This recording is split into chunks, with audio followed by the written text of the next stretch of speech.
High court bench की मांग को लेकर बुधवार को मेरठ सहित वेस्ट यूपी के 22 जिलों में बंदी का बड़ा असर देखने को मिला। वहीं मेरठ की बात करें तो व्यापारिक प्रतिष्ठानों के अलावा चिकित्सा संस्थान, पेट्रोल पंप, शॉपिंग मॉल, सिनेमाघर, यहां तक कि अधिकांश स्कूल भी बंद दिखाई दिए। इस दौरान सभी ने एक स्वर में कहा कि इस बार हाई कोर्ट बेंच लेकर रहेंगे। कई दशकों से हाई कोर्ट बेंच की मांग की स्थापना को लेकर लगातार अधिवक्ता कार्य से विरत रहे, हड़ताल पर रहे, धरना प्रदर्शन किया, लेकिन अभी तक उनकी कोई मांग नहीं मानी गई। लेकिन इस बार न केवल सामाजिक संगठन बल्कि 1000 से ज्यादा एनजीओ, संस्थाएं और व्यापारी वर्ग खुलकर अधिवक्ताओं के पक्ष में आया और धन्यवाद करते हुए साथ कहा कि इस बार हमें हाई कोर्ट बेंच की स्थापना मेरठ वेस्ट यूपी में चाहिए। हालांकि इस हुंकार का कितना असर सरकार के नजरिए पर पड़ेगा और क्या भविष्य में इस बार हाई कोर्ट बेंच की स्थापना की मांग पूरी होगी, ये तो भविष्य बताएगा। दरअसल पश्चिमी उत्तर प्रदेश में करीब 50 साल पुरानी हाई कोर्ट बेंच की स्थापना की मांग को लेकर आज मेरठ पूरी तरह से बंद रहा। सुबह से ही शहर के प्रमुख बाजारों में सन्नाटा पसरा रहा। शहर का हाट कहे जाने वाला बेगमपुल, आबूलैन, दिल्ली रोड, खैरनगर, बुढ़ाना गेट, गढ़ रोड, सेंट्रल मार्केट, सदर बाजार, लाल कुर्ती, बच्चा पार्क समेत शहर के तमाम इलाकों में मेरठ बंदी का असर साफ दिखाई दिया। वहीं कचहरी के गेट पर वकील सुबह से ही धरने पर बैठ गए और हाई कोर्ट बेंच की स्थापना को लेकर जुलूस भी निकाला। मैं उर्वशी सिंह चौधरी यही मेरठ जनपद में प्रैक्टिस करती हूँ। ये जो हाई कोर्ट बेंच की मांग है आज की मांग नहीं है, ये 50 साल पुरानी मांग है, पश्चिम की मांग है, जिसको केंद्रीय संघर्ष समिति जो है इतने सालों से उठा रही है। 22 जिले हमारे साथ में हैं। उत्तर प्रदेश बहुत बड़ा राज्य है, क्षेत्रफल के हिसाब से भी, आबादी के हिसाब से भी। उसके बावजूद भी जैसे हमारा हाई कोर्ट इलाहाबाद में तो एक बेंच है, वो भी लखनऊ, जबकि छोटे छोटे राज्यों में 2-2, 3-3, 4-4 तक बेंचेस हैं। तो ये पश्चिम की जनता के साथ बहुत बड़ा अन्याय है, नाइंसाफी है कि बिल्कुल भी सरकार की आंखें इस तरफ नहीं खुल रही कि हमें बेंच की कितनी ज़रूरत है। यहाँ आम जनता बहुत परेशान होती है, महिलाएं स्पेशली, और हम लोग वकील तो हो ही रहे हैं परेशान।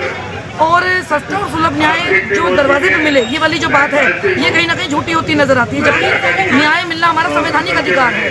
लेकिन इस तरीके से तो न्याय की अपेक्षा की नहीं जा सकती कि हमें न्याय मिलेगा जल्दी और सस्ता मिलेगा।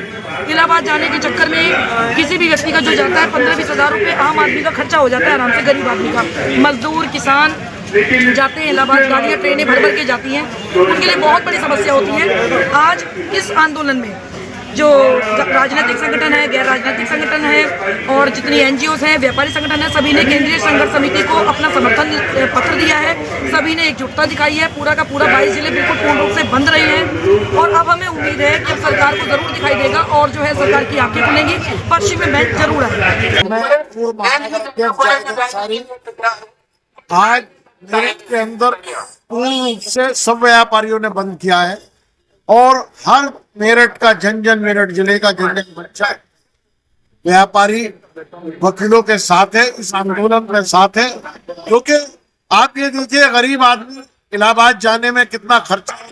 देखिए मैं फिर कह रहा हूँ, इनका मैनिफेस्टो उठा के देखिए, भारतीय जनता पार्टी के मैनिफेस्टो में लिखा हुआ है सस्ता और सुलभ न्याय। जब यहाँ के देश में प्रधानमंत्री जी ताकतवर हैं, एनडीए की सरकार है, आपके उत्तर प्रदेश में भाजपा की सरकार है, तो हम और वकील साहब लोग और जितने भी लोग मेरठ के हैं वो एक तरफ खड़े हुए लोग हैं और हर एक व्यक्ति की मांग है, इस मेरठ के पश्चिमी उत्तर प्रदेश के तमाम लोगों की एकजुटता के साथ ये मांग है कि हाई कोर्ट की बेंच न केवल मांग है बल्कि यहाँ की जरूरत है और इस जरूरत को पूरा करना चाहिए और इसमें मदद करनी चाहिए हाई कोर्ट की बेंच। आने वाले समय पर और बड़ा ये आंदोलन जाएगा। मैं फिर कहना चाहता हूँ, वो भी आंदोलन मेरठ बंदी तक है, पश्चिमी उत्तर प्रदेश की बंदी तक है। ये अब आने वाले समय पर मुझे जिस तरह की स्थिति लग रही है, नौजवान जो वकील आए हैं जिनकी सोच और विचार में यह है कि हम हाई कोर्ट बेंच लेके रहेंगे, तो मुझे निश्चित ये लगता है कि आने वाले समय पर सरकार को ये मांग माननी पड़ेगी और नहीं मानेंगे तो कहीं ना कहीं उन्हें बड़ा नुकसान इसका होगा। देखिए हमेशा संभावनाएं बनती रहती है, बीच में संभावनाएं छीन हुई, किसने इस तरह की लड़ाई नहीं लड़ी। अब दोनों अध्यक्ष और महामंत्री अच्छे आए हैं, उनका सहयोग बन रहा है, सब लोगों को इकट्ठा किया है लोगों ने और इकट्ठा करके लोगों का समर्थन मांगा है। आज उसी की देन है, न केवल मेरठ बल्कि पूरा पश्चिमी उत्तर प्रदेश पूर्णतः बंद है और इसका हम लोग भी समर्थन करने आए। पहले भी हम समर्थन करते रहे, मैंने खुद सदन में इसके विषय में आवाज़ उठाई है, आने वाले सदन में भी हम इसको आवाज़ को उठाएंगे और जो वकील साथी, अधिवक्ता साथी, उनके साथ कंधे से कंधा मिलाकर चलेंगे। अगर आवाज़ नहीं सुनी गई अधिवक्ताओं की, लोगों की, तो कहीं ना कहीं भाजपा को इसका नुकसान झेलना पड़ेगा? देखिए, भारतीय जनता पार्टी की कथनी और करनी में अंतर है। जब सस्ते और सुलभ न्याय की वो बात कर रहे हैं तो उनको सस्ते और सुलभ न्याय के लिए यहाँ की जरूरत को पूरा करना चाहिए, यहाँ के साथ न्याय करना चाहिए और न्याय करते हुए हाईकोर्ट की बेंच को स्थापित यहाँ पर करना चाहिए।